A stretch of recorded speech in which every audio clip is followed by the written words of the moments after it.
Assalamualaikum warahmatullahi wabarakatuh.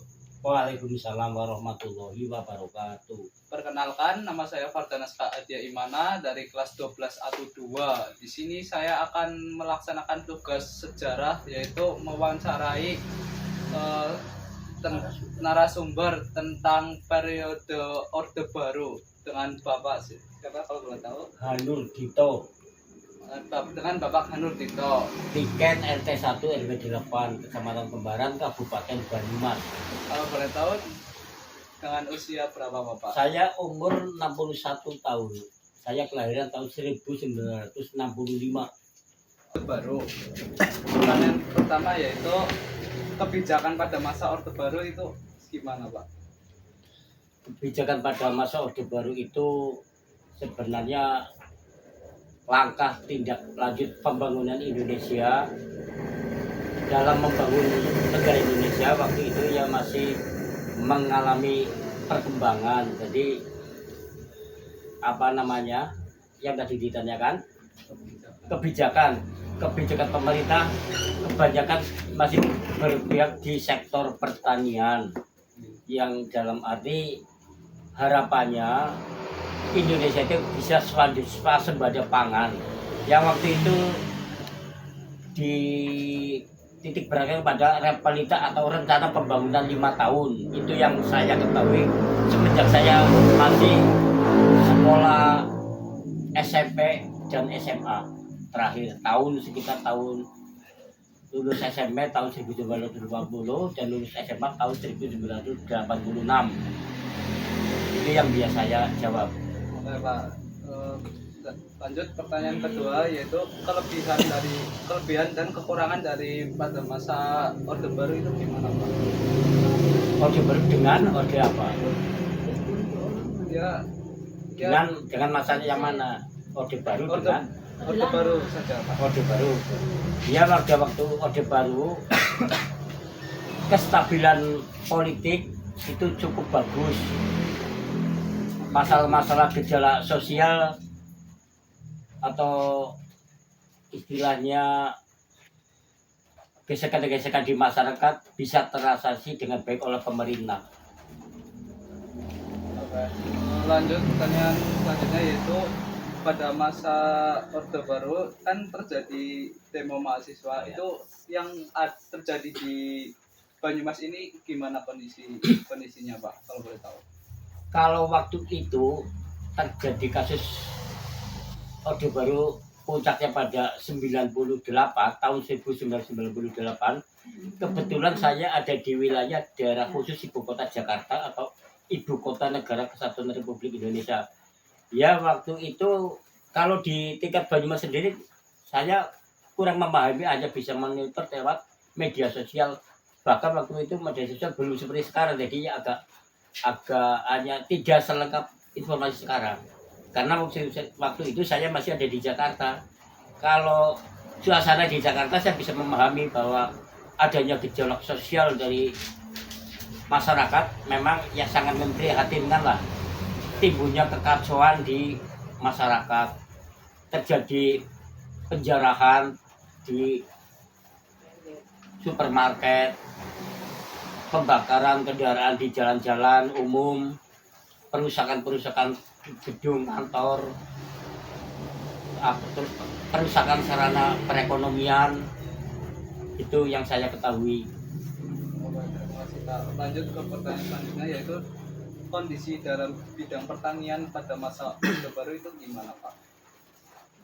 Ya, pada waktu itu memang namanya pertanian itu merupakan tulang punggung ekonomi masyarakat agraris.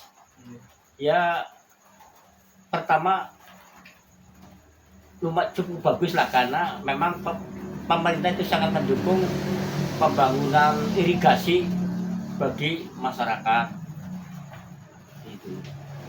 Ya. Terima kasih Pak. Lanjut ke pertanyaan selanjutnya yaitu dulu ada istilah swasembada pangan dan revolusi hijau.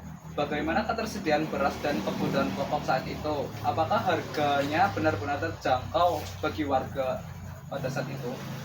Ya, saya nilai waktu itu bagus lah, karena kestabilan harga pertanian terjogok oleh masyarakat. Cuma sayangnya bagi masyarakat petani, karena harga beras waktu itu murah, jadi ya hanya surplus saja, dalam arti hanya bisa menghidupi ekonomi rumah tangganya aja. Jadi untuk kepentingan bisnis belum bisa gitu. Lanjut ke pertanyaan selanjutnya, yaitu apakah Bapak masih ingat kapan listrik atau aspal pertama kali masuk ke lingkungan ini? Bagaimana perasaan warga saat ada pembangunan sekolah SD Inspirasi atau puskesmas juga? Ya, listrik masuk ke desa Piken itu sekitar setelah tahun 1980, sekitar tahun 83 itu listrik baru masuk ke desa Piken. Nah, ya tentu saja karena itu apa istilahnya, dengan adanya listrik sangat mendukung perekonomian masyarakat, ya sambutan baik dari masyarakat. Terus di bidang pendidikan, karena adanya sekolah dasar Impres itu juga bagus sekali, karena masyarakat kecil, semua lapisan masyarakat bisa mengenyam pendidikan, terutama pendidikan dasar waktu itu. Terima kasih. Pertanyaan selanjutnya yaitu bagaimana kegiatan kemasyarakatan dulu? Apakah kegiatan seperti Karang Taruna, PKK, Siskamling sangat aktif dan wajib diikuti? Ya, waktu itu kegiatan organisasi semuanya saya kira terkoordinir dengan baik PKK, terus Karang Taruna, terus kegiatan masyarakat menyangkut sistem tanah lingkungan. Waktu itu ya masyarakat sangat antusias dalam menjaga lingkungannya dengan adanya pos kamling, pos keamanan lingkungan, atau sekarang dikenal dengan pos ronda. Baik, terima kasih Pak. Pertanyaan selanjutnya yaitu di masa itu apakah Bapak merasa lingkungan lebih aman? Pernahkah mendengar cerita tentang Petrus atau penembakan misterius atau operasi keamanan lainnya di wilayah ini? Ya pernah, waktu itu saya masih kecil, kalau tidak salah masih SMP. Ya, kita SMP kelas 3 kalau tidak salah, itu menjelang SMA. Ya saya pernah mendengarkan gitu ya, pernah mendengar, ya pernah merasa, cuma waktu itu kan saya masih kecil. Jadi hanya itu ada penembakan bagi penjahat-penjahat, atau yang waktu itu dikenal dengan ada garong, ada pokoknya orang-orang yang membahayakan lingkungan masyarakat lah, yang sering merampok apa itu, ditangani oleh pemerintah dengan cara istilahnya penembakan misterius itu. Tapi setelah tindakan dari pemerintah itu berlangsung, alhamdulillah kondisinya waktu itu sampai sekarang berlangsung lebih aman. Terima kasih Pak. Pertanyaan selanjutnya yaitu bagaimana suasana saat pemilu dulu? Apakah ada arahan tekanan dari atasan atau perangkat desa untuk memilih partai tertentu atau Golkar, PDI, terus PPP? Ya jelas waktu itu arah politik dipengaruhi oleh faktor kekuasaan. Jadi kecenderungannya itu kalau yang lagi berkuasa apa otomatis memberikan arahan kepada bawahannya untuk mengikuti arah politiknya gitu. Seperti itu. Lanjut ke pertanyaan selanjutnya yaitu apa yang Bapak ingat saat terjadi krisis moneter tahun 1997 sampai 1998?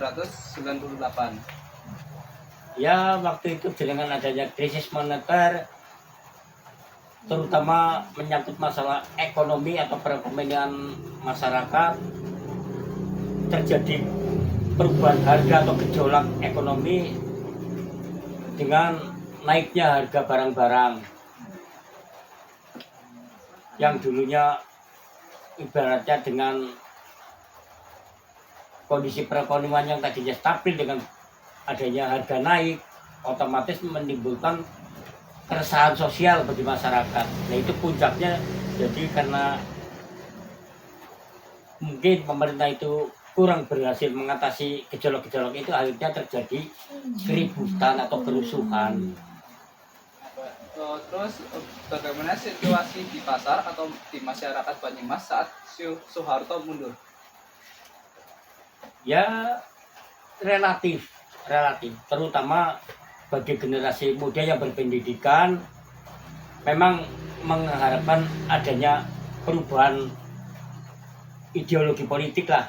Waktu itu dikenal dengan adanya reformasi yang sampai sekarang.